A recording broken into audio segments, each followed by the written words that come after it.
মানুষ বলে শখের দাম লাখ টাকা।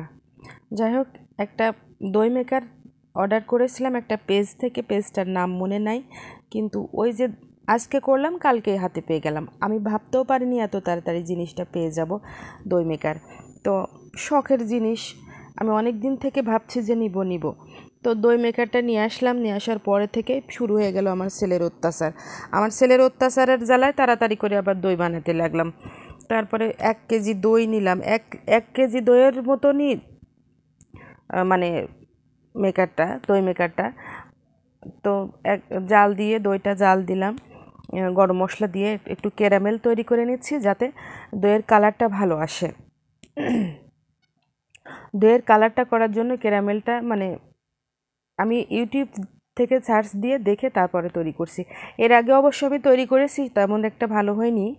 তো যাই হোক, এই যে পুরাতন যে দইয়ের বীজটা আমি বাজার থেকে নিয়ে আসছি, সেটা আমার ননদকে বললাম যে একটু তৈরি করে দাও। তো আগেই মানে গুলায় দাও, তুমি গুলাতে থাকো, আমি এদিক সব তৈরি করে নিই। একটু গুঁড়ো দুধ দিতে হয় সেটা আমি জানি।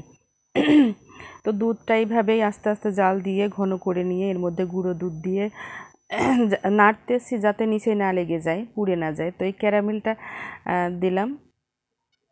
এমনিতে পাতিলটা পুড়েছে, কিন্তু আমার এটা নষ্ট হয়নি, চিনিটা নষ্ট হয়নি। তারপরে স্বাদ মতো আমার যার যতটুকু ইচ্ছা সে ততটুকু দিবেন চিনি। তো আমি ঠিকই এমন বেশিও দিইনি আবার কমও দিইনি। তো তারপরে আবার একটু জাল দিয়ে নিলাম, ক্যারামেল দেওয়ার পরে ফুটাই নিছি। ফোটাতে ফোটাতে অবশ্য কম হয়ে গেছে, ঘন হয়ে গেছে। তো তারপরে ওই যে ভালো করে ফুটাই নিচ্ছি যাতে আমি আমি আর ব্যর্থ না হই, কারণ আমি ব্যর্থ হয়েছিলাম আর একবার বানাতে যেয়ে। তো এই যে দইয়ের বীজটা আমি ভালো করে ফেটিয়ে নিলাম, ফেটিয়ে নিয়ে তারপরে দইয়ের মধ্যে কুসুমের থেকে বেশি গরমের মধ্যে ঢেলে দিলাম। এটা একটু নেড়ে চেড়ে আমি মেকারের মধ্যে ঢেলে দিব।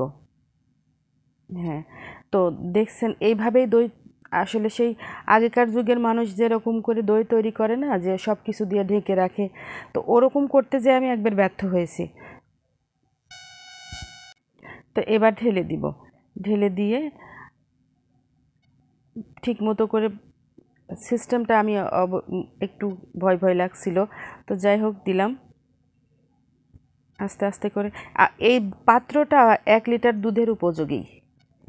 এটা দেখা যাচ্ছে না ছোট ছোট, ওইটা হচ্ছে গরম মশলার এলাচের দানা। তো যাই হোক এইভাবে দিয়ে আমি এবার সুইচ দিব, এটা ঢাকনা দিয়ে ঢেকে।